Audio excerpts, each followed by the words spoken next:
2.6 Other types of equations. We have solved linear equations, rational equations, and quadratic equations using several methods. However, there are many other types of equations, and we will investigate a few more types in this section. We will look at equations involving rational exponents, polynomials, polynomial equations, radical equations, absolute value equations, equations in the quadratic form, and some rational equations that can be transformed into quadratics. Solving any equation, however, employs the same basic algebraic rules. We will learn some new techniques as they apply to certain equations, but the algebra never changes. Solving equations involving rational exponents. Rational exponents are exponents that are fractions, where the numerator is a power and the denominator is a root. For example, 16 raised to the 1/2 power is another way of writing the square root of 16. 8 raised to the 1/3 power is another way of writing the cube root of 8. The ability to work with rational exponents is a useful skill as it is highly applicable in calculus. We can solve equations in which a variable is raised to a rational exponent by raising both sides of the equation to the reciprocal of the exponent.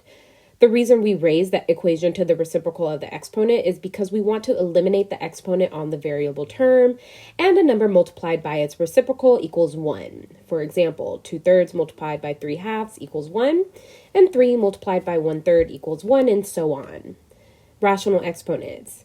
A rational exponent indicates a power in the numerator and a root in the denominator. There are multiple ways of writing an expression, a variable, or a number with a rational exponent. Example 1. Evaluating a number raised to a rational exponent.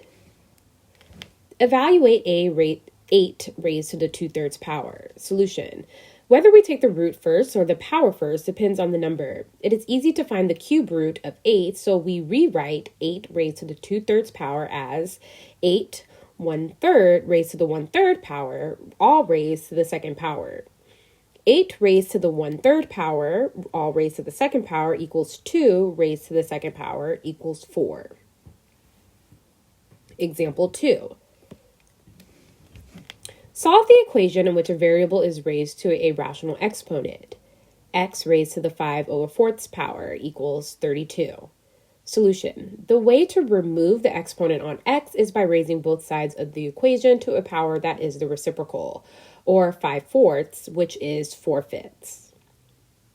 Example 3.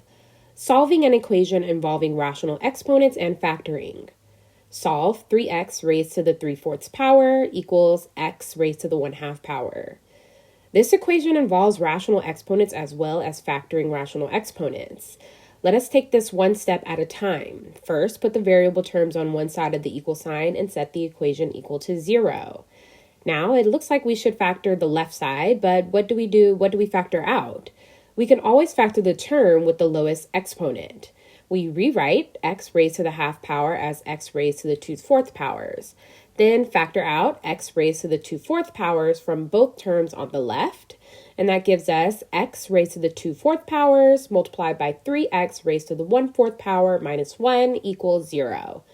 Where did x 1/4 come from? Remember, when we multiply two numbers with the same base, we add the exponents. Therefore, if we multiply x raised to the 2/4 powers back in using the distributive property, we get the expression we had before the factoring, which is what should happen.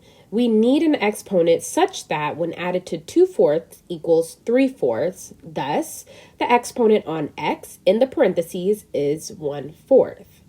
Let us continue. Now we have two factors and can use the zero factor theorem. X raised to the 2/4 powers multiplied by 3x raised to the 1/4 minus 1 equals 0. X raised to the 2/4 powers equals 0, x equals 0. 3x raised to the 1/4 powers minus 1 equals 0, 3x raised to the 1/4 power equals 1, x raised to the 1/4 power equals 1 divided by 3, divide both sides by 3. X raised to the 1/4 power raised to the 4th power equals 1/3 raised to the 4th power. We raise both sides to the reciprocal of 1/4. x equals 1 over 81. The two solutions are 0 and 1 over 81. Solving equations using factoring. We have used factoring to solve quadratic equations, but it is a technique that we can use with many types of polynomial equations, which are equations that contain a string of terms, including numerical coefficients and variables. When we are faced with an equation containing polynomials of degree higher than 2, we can often solve them by factoring. Polynomial equations. A polynomial of degree n is an expression of the type a sub n raised to the x to the nth power plus a sub n minus 1 x to the nth minus 1 power plus and so on plus a sub 2 x raised to the second power plus a sub 1 x plus a sub 0, where n is a positive integer and a sub n and so on and a sub 0 are real numbers and a sub n does not equal 0. Setting the polynomial equal to 0 gives a polynomial equation. The total number of solutions, real and complex, to a polynomial equation is equal to the highest exponent n. Example 4, solving a polynomial by factoring. Solve the polynomial by factoring 5x fourths equals 80x squared. Solution. First, set the equation equal to 0, then factor out what is common to both terms, the GCF. 5x fourths minus 80x squared equals 0. 5x squared multiplied by x squared minus 16 equals 0. Notice that we have the difference of squares in the factor x squared minus 16, which we will continue to factor and obtain two solutions. The first term, 5x squared, generates technically two solutions as the exponent is 2, but they are the same solution. 5x squared equals 0, x equals 0. X squared minus 16 equals 0, x minus 4 multiplied by x plus 4 equals 0, x minus 4 equals 0, x equals 4, or x plus 4 equals 0, x equals negative 4. The solutions are 0, double solution, 4, and negative 4. Analysis. We can see the solutions on the graph in figure 1. The x-coordinates of the points where the graph crosses the x-axis and the solutions are the x-intercepts. Notice on the graph that at 0, the graph touches the x-axis and bounces back. It does not cross the x-axis. This is typical of double solutions. Example 5. Solve a polynomial by grouping. Solve a polynomial by grouping. X third plus x squared minus 9x minus 9 equals 0. This polynomial consists of 4 terms, which we can solve by grouping. Grouping procedures require factoring the first 2 terms and then factoring the last 2 terms. If the factors in the parentheses are identical, we can continue the process and solve unless more factoring is suggested. X cubed plus x squared minus 9x minus 9 equals 0. X squared multiplied by x plus 1 minus 9 multiplied by x plus 1 equals 0. X squared minus 9 multiplied by x plus 1 equals 0. The grouping process ends here as we factor x squared minus 9 using the difference of squares formula. X minus 3 equals 0, or x plus 3 equals 0, or x plus 1 equals 0.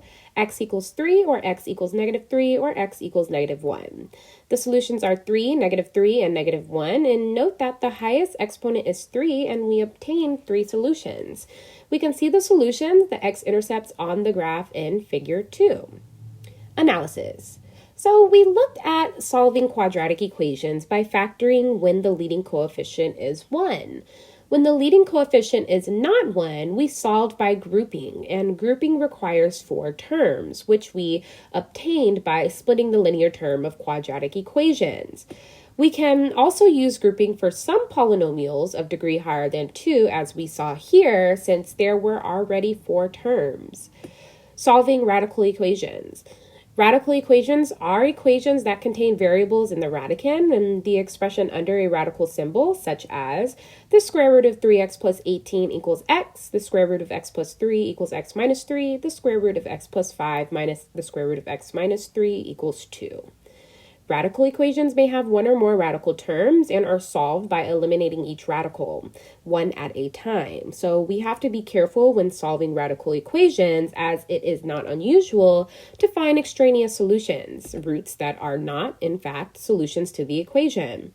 These solutions are not due to a mistake in the solving method, but result from the process of raising both sides of an equation to a power. However, checking each answer in the original equation will confirm the true solutions. Radical equations. An equation containing terms with a variable in the radicand is called a radical equation. How to. Given a radical equation, solve it. 1. Isolate the radical expression on one side of the equal sign. Put all remaining terms on the other side. 2. If the radical is a square root, then square both sides of the equation. If it is a cube root, then raise both sides of the equation to the third power. In other words, for a nth root radical, raise both sides to the nth power. Doing so eliminates the radical symbol. 3. Solve the remaining equation. 4. If a radical term still remains, repeat steps 1 through 2. And 5. Confirm solutions by substituting them into the original equation. Example 6. Solving an equation with one radical. Solve the square root of 15 minus 2x equals x. The radical is already isolated on the left side of the equal side, so proceed to square both sides. We see that the remaining equation is a quadratic, set it equal to 0, and solve.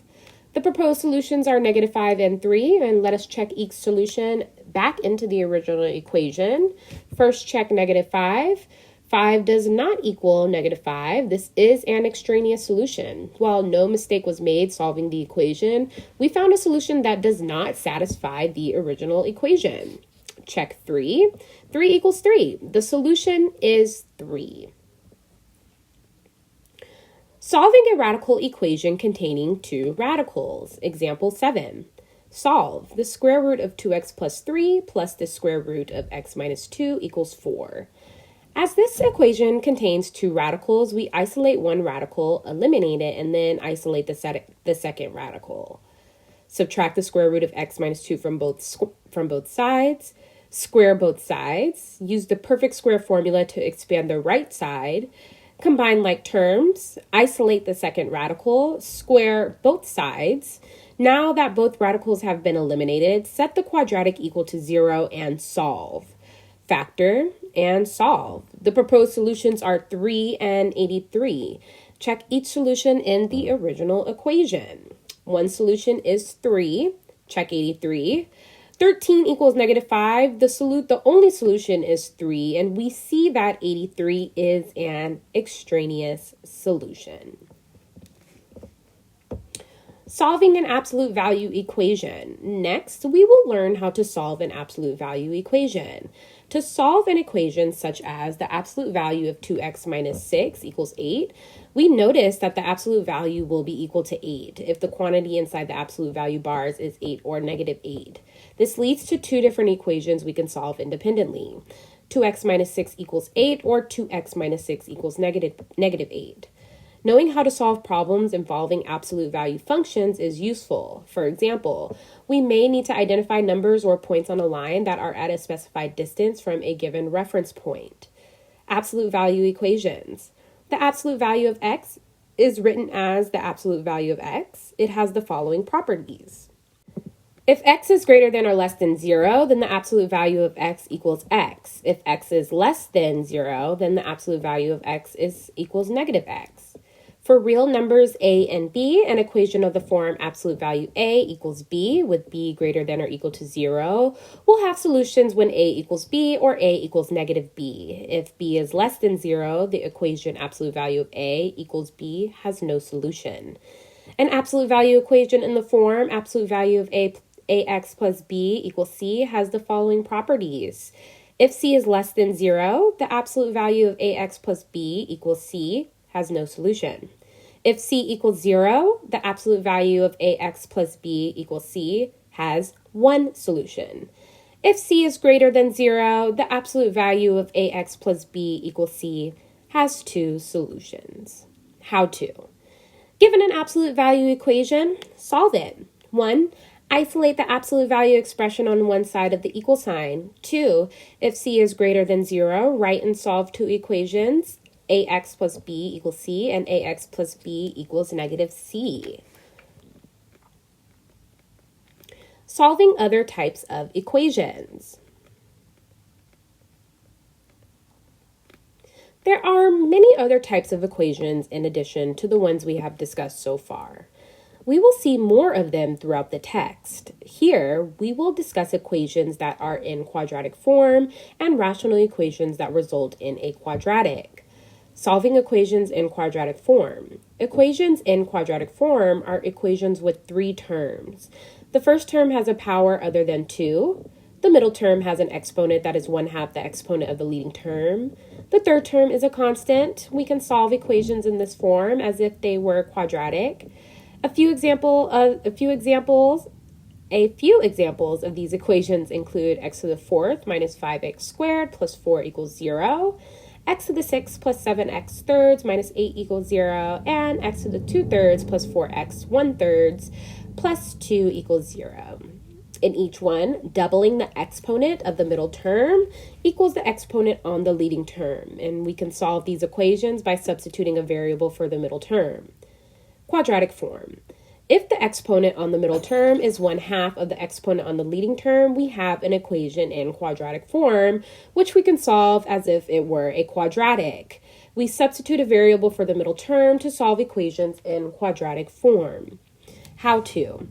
Given an equation in quadratic form, solve it. 1. Identify the exponent on the leading term and determine whether it is double the exponent on the middle term. 2. If it is, substitute a variable such as u for the variable portion of the middle term. 3. Rewrite the equation so that it takes on the standard form of a quadratic. 4. Solve using one of the usual methods for solving a quadratic. 5. Replace the substitution variable with the original term. 6. Solve the remaining equation.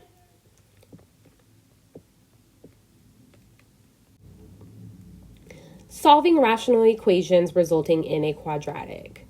Earlier, we solved rational equations. Sometimes solving a rational equation results in a quadratic. When this happens, we continue the solution by simplifying the quadratic equation by one of the methods we have seen. It may turn out that there is no solution. Example 11. Solving a rational equation leading to a quadratic. Solve the following rational equation. Negative 4x over x minus 1 plus 4 over x plus 1 equals negative 8 over x squared minus 1. Solution. We want all denominators in factored form to find the LCD.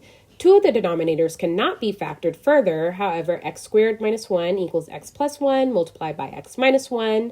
Then the LCD is x plus 1 multiplied by x minus 1.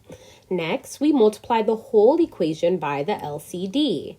X plus 1 multiplied by x minus 1, all multiplied by negative 4x over x minus 1 plus 4 over x plus 1 equals negative 8 over x plus 1 multiplied by x minus 1 multiplied by x plus 1, x minus 1. Negative 4x multiplied by x plus 1 plus 4 multiplied by x minus 1 equals negative 8. Negative 4x squared minus 4x plus 4x minus 4 equals negative 8. Negative 4x squared plus 4 equals 0. Negative 4 multiplied by x squared minus 1 equals 0. Negative 4 multiplied by x plus 1 multiplied by x minus 1 equals 0. X equals negative 1 or x equals 1. In this case, either solution produces a 0 in the denominator in the original equation. Thus, there is no solution. Access these online resources for additional instruction and practice with different types of equations. Rational equation with no solution, solving equations with rational exponents using reciprocal powers, solving radical equations part 1 of 2, solving radical equations part 2 of 2, openstackscollege.org.